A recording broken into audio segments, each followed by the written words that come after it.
Hello friends, स्वागत है आपका हमारे यूट्यूब चैनल के अकेडमी में। हम आ चुके हैं आपके लिए ग्रामर की अगली वीडियोस को लेकर के। जैसा कि आप जानते हैं कि हम kinds of sentences and clauses के बारे में पढ़ रहे हैं और हमने पिछले वीडियो में सेंटेंस के स्ट्रक्चर के बेस पर उसके पार्ट को देखा था। उसके बाद फिर हमने क्लॉज और उसके टाइप को देखा था। हम फिर से एक बार क्लॉज को रिकॉल करते हुए अपनी वीडियो में आगे चलेंगे, अगले टॉपिक को कंप्लीट करेंगे। तो आइए सबसे पहले देखते हैं कि क्लॉज क्या होता है। जैसा कि यहाँ पर आपके सामने लिखा हुआ है कि जो क्लॉज होता है वो एक ग्रुप ऑफ वर्ड होता है, माने शब्दों का एक समूह होता है। और क्लॉज को हम सेंटेंस का एक पार्ट कहते हैं, मतलब उसका एक भाग होता है। जैसे आप जानते हैं कि सेंटेंस भी जो है एक ग्रुप ऑफ वर्ड है, शब्दों का एक समूह है। लेकिन सेंटेंस और क्लॉज में बहुत अंतर होता है। क्लॉज और सेंटेंस दोनों में शब्दों का समूह होता है, लेकिन सेंटेंस का जो अर्थ होता है वो पूरा होता है। जैसे Ram is a good boy, तो अब इसका एक पूरा कंप्लीट अर्थ है कि राम एक अच्छा लड़का है। लेकिन क्लॉज यहीं पर लिखा है कि व्हेन शी वेक्स अप, जब वह उठती है। इसमें भी आप देख रहे हैं कि 4 शब्दों से मिला है, एक ग्रुप ऑफ वर्ड है। लेकिन ये देखकर लग रहा है कि ये किसी बड़े सेंटेंस का एक पार्ट हमने यहाँ पर लिखा है। और यही होता है clause, A part of sentence, मतलब सेंटेंस का एक भाग होता है क्लॉज। ठीक। अब जैसे हमने कह दिया कि who lived in A neighbouring village, जो कि एक पड़ोस के गांव में रहता था। अब व्हेन शी वेक्स अप या इस टाइप के जो मैंने अभी सेंटेंस बोले, व्हेन द मून सोन, तो जब चंद्रमा चमका, तो ऐसे जो सेंटेंस है वो जब आप लिखेंगे तो ऐसा लगता है कि किसी बड़े सेंटेंस से एक पार्ट्स को निकाल करके आपने लिखा है। तो उसी को क्लॉज कहते हैं। वो भी शब्दों का एक समूह होता है। क्लॉज के पास अपना एक सब्जेक्ट होता है, अपना एक वर्ब भी होता है, सब कुछ होता है। लेकिन उसका जो कंप्लीट सेंस है सेंटेंस की तरह, वो नहीं बन पाता है। इसलिए हम उसको नाम देते हैं क्लॉज। अब हम आगे आते हैं। तो क्लॉज के टाइप्स की बात की जाए तो क्लॉज 2 टाइप्स का होता है। एक होता है इंडिपेंडेंट क्लॉज। हमने पिछले वीडियो में भी आपको इन सब चीज़ों के बारे में बताया था कि प्रिंसिपल क्लॉज क्या होता है, सबऑर्डिनेट क्लॉज क्या होता है, यही सारी चीज़। एक होता है इंडिपेंडेंट क्लॉज, एक होता है डिपेंडेंट क्लॉज। दो को आपको ध्यान रखना है, ये बस आप समझते चलेंगे, इंडिपेंडेंट क्लॉज और डिपेंडेंट क्लॉज। अब ये इंडिपेंडेंट क्लॉज क्या होता है? इंडिपेंडेंट क्लॉज का मतलब कि वाक्य में वाक्य में अकेले खड़े रहना, वाक्य में अकेले खड़े रहना। और डिपेंडेंट का मतलब होता है कि एक supporting part, supporting part. Independent का मतलब होता है वाक्य में अकेले खड़े रहना, डिपेंडेंट का मतलब होता है सपोर्टिंग क्लॉज। अब ये दोनों है क्या? हम एक एक एग्जाम्पल लेते हैं इसका, और ये है इसका एग्जाम्पल नंबर 1। एग्जाम्पल क्या कहता है कि जैसे आफ्टर ही डाइज,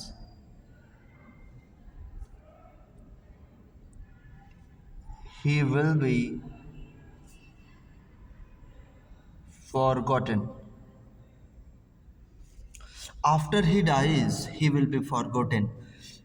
मरने के बाद वह भुला दिया जाएगा। आपके पास ये एक सेंटेंस है, इसमें जो है अगर इस हिस्से को आप अकेले ले जा कर के रख देंगे कहीं, इसको आप अकेले ले जा के रख देंगे, तो ये क्लॉज होगा। क्योंकि ये पूरे सेंटेंस का जो अर्थ मैंने आपको बताया कि उसके मरने के बाद वह भुला दिया जाएगा, इसमें से अगर किसी हिस्से को आपने अलग किया तो वो क्लॉज बना, वो सेंटेंस का एक भाग बनेगा, वह जो है एक ग्रुप ऑफ वर्ड बनेगा, पर उसका कंप्लीट सेंस नहीं आएगा। वहीं पर क्लॉज दो टाइप का होता है, इंडिपेंडेंट और डिपेंडेंट। ये इंडिपेंडेंट क्लॉज है। इंडिपेंडेंट का मतलब वाक्य में ये अकेले खड़ा है, ये वाला हिस्सा वाक्य में अकेले खड़ा है। ही विल बी फॉरगेटन, वह भुला दिया जाएगा। इस हिस्से को कंप्लीट करने के लिए, इसका मीनिंग बताने के लिए आपको किसी के हेल्प की ज़रूरत नहीं है। इस सेंटेंस को जो है नहीं जिक्र करेंगे तब भी आप इसका मीनिंग बता सकते हैं। इसलिए ये इंडिपेंडेंट है, ये एकदम परतंत्र है, ये ये स्वतंत्र है एकदम। इस मतलब इसको जो है किसी के ऊपर डिपेंडेबल नहीं बनाया गया है। और ये है डिपेंडेंट क्लॉज, ये आश्रित है, ये किसी के ऊपर आश्रित है, ये वाला हिस्सा है। आफ्टर ही डाइज, उसके मरने के बाद। अगर आप ये सेंटेंस लिखेंगे उसके मरने के बाद, क्या इसका ये कंप्लीट मीनिंग है? तो आप कहेंगे नहीं, इसका कंप्लीट मीनिंग नहीं है। जब आप कहेंगे कि उसके मरने के बाद वह भुला दिया जाएगा, जब आप इस बात की चर्चा भी करेंगे तब इसका मीनिंग क्लियर होगा। तो इसलिए ये क्या हो गया है, डिपेंडेंट क्लॉज। इसी सेंटेंस को आप फिर से लिख सकते हैं, after he dies he will be forgotten. ठीक, तो ये आपका क्या है, डिपेंडेंट क्लॉज, क्योंकि इसके अर्थ को डिनोट करने के लिए इसकी ज़रूरत पड़ रही है। पर यह है इंडिपेंडेंट, इसके अर्थ को व्यक्त करने के लिए इसकी ज़रूरत नहीं पड़ रही है। यही हमने आपको बताया था कुछ प्रिंसिपल क्लॉज और सबऑर्डिनेट का एक एग्जांपल लेकर के। फिर हमने आपको प्रीवियस वीडियो में चर्चा किया था कि हमारा जो स्ट्रक्चर के आधार पर सेंटेंस का टाइप होता है चार, सिंपल, कॉम्प्लेक्स, कंपाउंड। हमने एक और जिक्र किया था मिक्स जो है, तो वो, और हमने सिंपल, कॉम्प्लेक्स, कंपाउंड और मिक्स चार के बारे में जिक्र किया था। तो सबसे पहला हमारा जो सेंटेंस है जो कि अब हमें पढ़ना है वो क्या है, सिंपल सेंटेंस है। हम अगले पेज से देखेंगे इस चीज़ को। सिंपल सेंटेंस है, तो आइए सिंपल सेंटेंस को ध्यान से देखते हैं कि ये क्या है, क्या कहता है simple sentence. Simple sentence, simple sentence जो है साधारण वाक्य, ये साधारण वाक्य कहा जाता है। नाम से आप क्लियर है, आपको साधारण वाक्य है। सिंपल सेंटेंस के पास एक क्रिया होती है, one verb,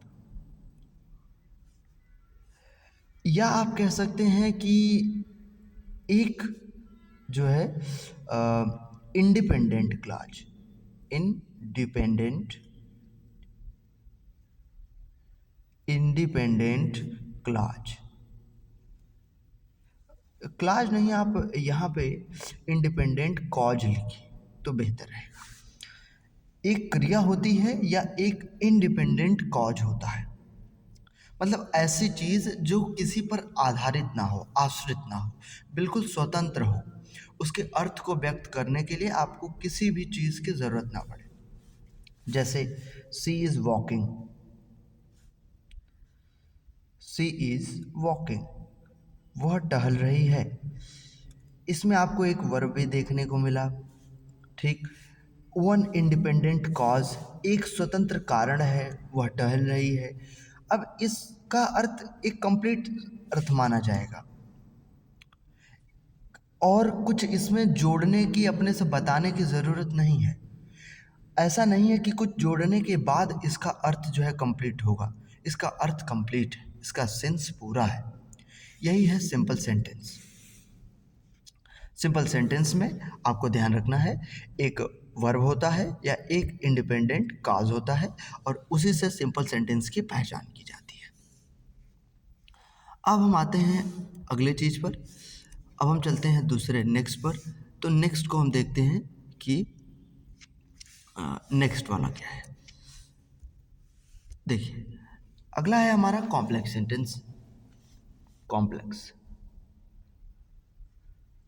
complex sentence,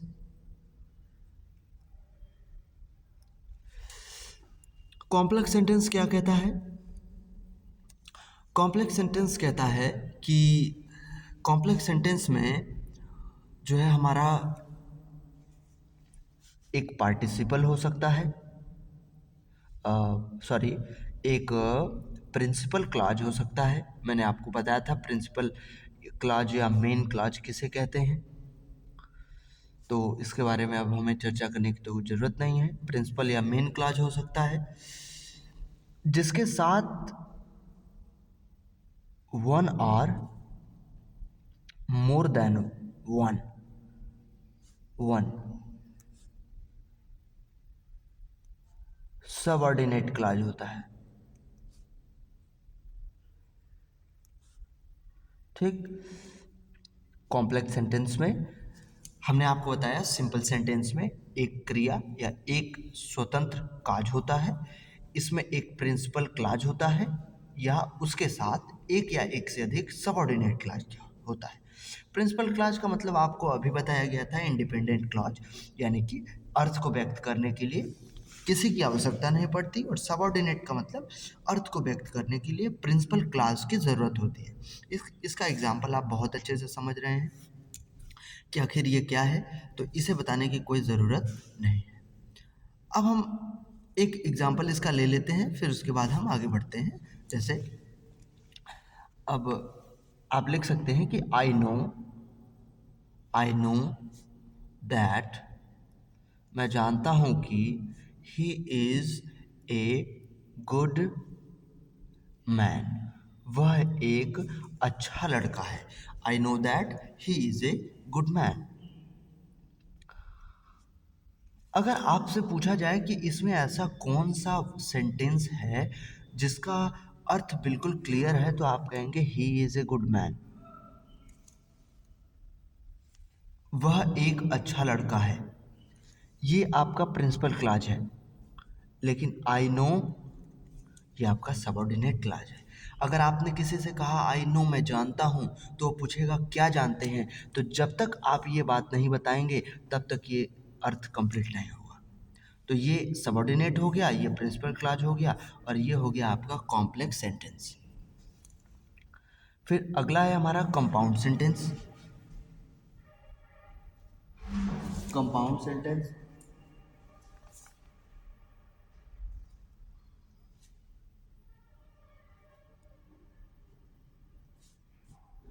compound sentence क्या कहता है? कंपाउंड सेंटेंस में टू और मोर प्रिंसिपल क्लॉज होता है। इसमें टू और मोर सबऑर्डिनेट क्लॉज होता है, इसमें टू और मोर प्रिंसिपल क्लॉज होता है। ठीक, तो ये होता है हमारा कंपाउंड सेंटेंस। कंपाउंड सेंटेंस जैसे कि स्पीक, स्पीक और you will die, sorry you will die. अब अगर ये दोनों दो प्रिंसिपल क्लॉज को रखने वाला है, इसका मतलब कि इसका जो सेंस है, इसका जो मीनिंग है वो क्लियर होगा। स्पीक माने क्या होता है? बोलना। हम कहे बोलो, तो आप कुछ बोलेंगे, अर्थ को पूरा करने के लिए कुछ और नहीं चाहिए। हमने कहा यू विल डाई, तुम मारे जाओगे, ये भी कंप्लीट है, ये भी कंप्लीट है, दोनों प्रिंसिपल क्लॉज है, और टू और मोर प्रिंसिपल क्लॉज वाले सेंटेंस को ही कंपाउंड सेंटेंस कहते हैं। तो ये मैंने आपको सेंटेंस, कॉम्प्लेक्स सेंटेंस और कंपाउंड सेंटेंस के बारे में पूरी तरीके से बताया। जब हम सिंथेसिस को पूरा करेंगे तो हम कॉम्प्लेक्स सेंटेंस को और भी अच्छे से पढ़ेंगे उस वक्त कि नाउन क्लास क्या है, एडजेक्टिव क्या है और एडवर्ब क्या है। तो मैं आपको एक बेसिकली ओवरऑल सेंटेंस और उसके टाइप के बारे में बताना चाहता था, तो ये हमारा कंप्लीट हो गया है। अब हम ग्रामर में अगले पोर्शन की तरफ आगे बढ़ेंगे, और कॉम्प्लेक्स सेंटेंस की बात रही तो हम उसको जो है कंप्लीट करेंगे सिंथेसिस वाले पोर्शन में अच्छे से, और उसमें सारी चीज़ें कंप्लीट हो जाएंगी, तो हम इसको भी पूरा करेंगे। ठीक है, तो ये हमारा कंप्लीट हो गया है। अब हम नेक्स्ट वीडियो में आप अगले चीज़ों से मिलेंगे। तो आज के लिए इतना ही रखते हैं। Thanks for watching this video.